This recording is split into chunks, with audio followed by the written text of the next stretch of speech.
अब यहाँ पे दो प्रकार की कंपनी होती है, कुछ कंपनी छोटी होती है, कुछ कंपनी बड़ी होती है। छोटी कंपनी का उदाहरण मैं लेता हूँ कि हमारे कई सारे रेस्टोरेंट्स होते हैं जिनको कि हम एक छोटी कंपनी बोल सकते हैं।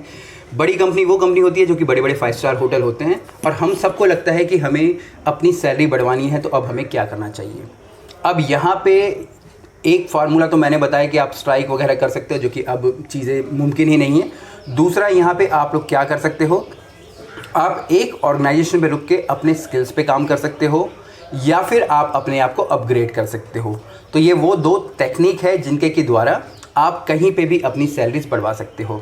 हम जब भी अपने कैरियर की स्टार्ट करते हैं तो हम लोग तनख्वाह बढ़ाने के लिए किसी भी ऑर्गेनाइजेशन पे 5-6 महीने काम करते हैं, फिर छोड़ के किसी और ऑर्गेनाइजेशन में चले जाते हैं, किसी दूसरे रेस्टोरेंट पे चले जाते हैं, और ये जनरली बहुत ही ज़्यादा होता है, जो कि बहुत ही ज़्यादा गलत है। हमें लगता है कि इस होटल में या इस छोटे से रेस्टोरेंट में मैं 3 महीने काम कर लूँगा, उसके बाद मैं किसी दूसरे होटल में चले जाऊँगा तो मेरी 200 रुपये तनख्वाह और बढ़ जाएगी, और ऐसे करते करते मैं बहुत सारी तनख्वाह बढ़ा लूँगा। पर वो कभी नहीं होता है। मेरे पास ढेर सारे मैसेज आते हैं कि मुझे 10 साल हो गए और मेरी तनख्वाह नहीं बढ़ी है। तो उस व्यक्ति से जिसने मुझे मैसेज किया था, एक बार मैंने उससे बात भी करी, उसने बोला सर जब मैं स्टार्टिंग में था तो मेरी सैलरी फटाफट इंक्रीज़ हुई, मैं 2500 रुपये कमाता था, 2500 से किसी कोई मुझे 5 भी देने लग गया, 7 भी देने लग गया, और अब तो बिल्कुल बढ़ी नहीं रही है। क्योंकि यहाँ पे जो भी आप जितने ज़्यादा फ्लक्चुएट आप करेंगे, जितने ज़्यादा आप लोग भागेंगे फटाफट 6-6, 7-7 महीने में, तो मार्केट में आपका नाम खराब हो जाता है, और यहाँ से आप कुछ सीख नहीं रहे होते हो। सिर्फ आप अपनी ईगो को सेटिस्फाई करने के लिए कि भाई मेरे को सैलरी कैसे बढ़वानी है, उस पे काम कर रहे होते हो, तो जो कि बिल्कुल ही गलत है। तो यहाँ पे अगर आप कोई भी एक छोटी कंपनी है, चाहे वो बड़ी कंपनी भी आप बोल दीजिए, आपको रुक के काम करना है, और वहाँ पे आपको प्रूफ करना है कि आप काम कर सकते हो, अच्छा काम कर सकते हो, और आप देखेंगे कि वहीं ही आपकी सैलरी बढ़ रही है। क्योंकि सेम अगर आप किसी रेस्टोरेंट में काम कर रहे हो, अगर आप वहाँ सीडीपी हो और कोई एक नया शू शेफ आता है, तो उसकी सैलरी हमेशा बड़ी ही होती है। मगर अगर आप अच्छा काम कर रहे हो, आप समय दे रहे हो कंपनी को लगभग 1.5 से 2 साल, तो सैलरी आपकी ही इंक्रीज़ हो जाएंगी। तो सेम मैं यहाँ पर बोलूँगा कि आपको रुक के ही काम करना चाहिए। ये ना हो कि सिर्फ मात्र 200 रुपये के लिए, मात्र 500 रुपये के लिए, मात्र 1000 रुपये के लिए आप एक रेस्टोरेंट को छोड़ के दूसरे रेस्टोरेंट पर जा रहे हो। और हम सब ये बहुत ही ज़्यादा बड़ी गलती करते हैं, और इस गलती को आप ना करें, मेरी आप लोगों के लिए यही सलाह है। दूसरा, यहाँ पे क्या होता है कि हम एक 5 स्टार होटल में काम करते हैं और हमको लगता है कि हमें यहाँ पे समय देना चाहिए, 5 स्टार होटल है, मेरी सैलरी बढ़ जाएगी या मैं बड़ा ही एग्जीक्यूटिव शेफ बन जाऊँगा।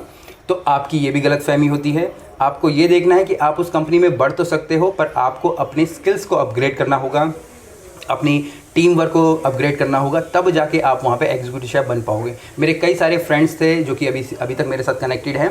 वो लोग 5 स्टार होटल में काम करते थे, मैं छोड़ के शिप में मैंने ज्वाइन कर लिया, तो अब भी वो लोग सिर्फ शू शेफ तक ही पहुँच पाए हैं, जूनियर शू शेफ सीडीपी तक ही पहुंच पाए हैं, क्योंकि कभी भी उन्होंने अपने आप को अपग्रेड करने की कोशिश नहीं की। उनके मन में यही रह गया कि खाना मतलब शेफ़, और इससे आगे उन्होंने कभी सोची नहीं, तो कंपनी ने भी उनको वहीं तक रखा।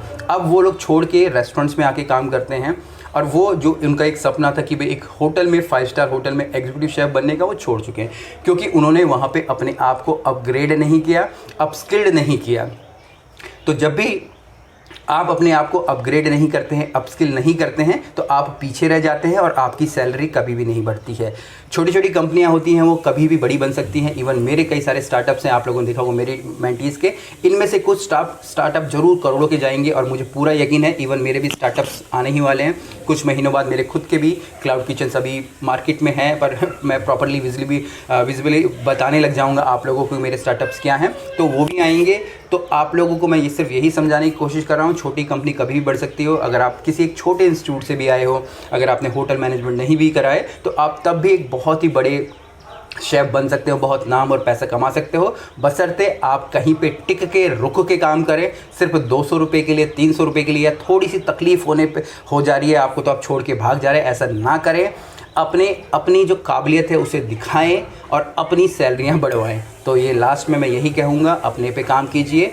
अगर आपकी सैलरी नहीं बढ़ रही है तो आप ही रीज़न हैं। यहाँ पे ऑनर्स की भी गलतियाँ होती हैं, ऑनर्स की ऐसे कि ऑनर्स की गलतियाँ नहीं होती है, पर हमको पहले अपने आप को समझाना होता है। जब हम ये सारी चीज़ें करते हैं, तब जाके जो गेंद होती है ऑनर के पाले में आती है।